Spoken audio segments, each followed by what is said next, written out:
I'm joined today by John Lausch, the U.S. Attorney for the Northern District of Illinois, who conducted the initial investigation into the matter that I will describe today. On the evening of November 4th, 2022, the National Archives Office of Inspector General contacted a prosecutor at the Department of Justice. It informed him that the White House had notified the archives that documents bearing classification markings were identified at the office of the Penn Biden Center for Diplomacy and Global Engagement, located in Washington, D.C. That office was not authorized for storage of classified documents. The prosecutor was also advised that those documents had been secured in an archives facility. On November 9th, the FBI commenced an assessment consistent with standard protocols to understand whether classified information had been mishandled in violation of federal law. On November 14th, pursuant to Section 600.2b of the Special Counsel Regulations, I assigned U.S. Attorney Lausch to conduct an initial investigation to inform my decision whether to appoint a special counsel. Mr. Lausch has served as the U.S. Attorney in Chicago since 2017. Before that, he spent more than a decade as an assistant U.S. Attorney in that same office. I selected him to conduct the initial investigation because I was confident his experience would ensure that it will be done professionally and expeditiously. On December 20th, President Biden's personal counsel informed Mr. Lausch that additional documents bearing classification markings were identified in the garage of the president's private residence in Wilmington, Delaware. President Biden's counsel informed Mr. Lausch that those documents were among other records from the period of the president's service as vice president. The FBI went to the location and secured those documents. On January 5th, 2023, Mr. Lausch briefed me on the results of his initial investigation and advised me that further investigation by a special counsel was warranted.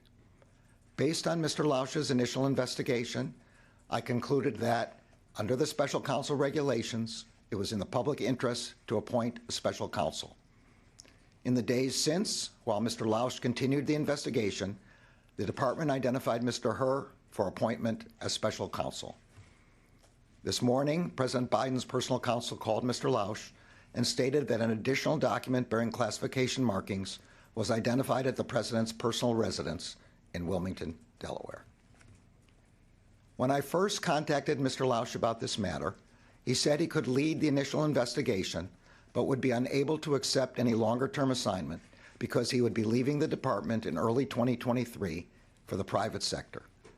U.S. Attorney Lausch and his team of prosecutors and agents have conducted this initial investigation with professionalism and speed. I am grateful to them. Earlier today, I signed an order appointing Robert Herr as special counsel for the matter I've just described.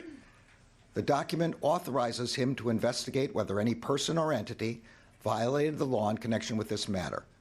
The special counsel will not be subject to the day-to-day supervision of any official of the department, but he must comply with the regulations, procedures, and policies of the department. Mr. Herr has a long and distinguished career as a prosecutor. In 2003, he joined the department's criminal division, where he worked on counterterrorism, corporate fraud, and appellate matters. From 2007 until 2014, Mr. Herr served as an assistant U.S. attorney for the District of Maryland, where he prosecuted matters ranging from violent crime to financial fraud. In 2017, Mr. Herr rejoined the department as the Principal Associate Deputy Attorney General. In 2018, he was nominated and confirmed to serve as a U.S. Attorney for the District of Maryland. As U.S. Attorney, he supervised some of the department's more important national security, public corruption, and other high-profile matters. I will ensure that Mr. Herr receives all the resources he needs to conduct his work. As I have said before, I strongly believe that the normal processes of this department can handle all investigations with integrity. But under the regulations, the extraordinary circumstances here require the appointment of a special counsel for this matter. This appointment underscores for the public the department's commitment to both independence and accountability in particularly sensitive matters, and to making decisions indisputably guided only by the facts and the law.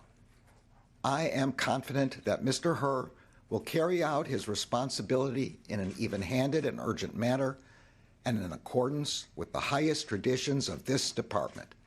Thank you all.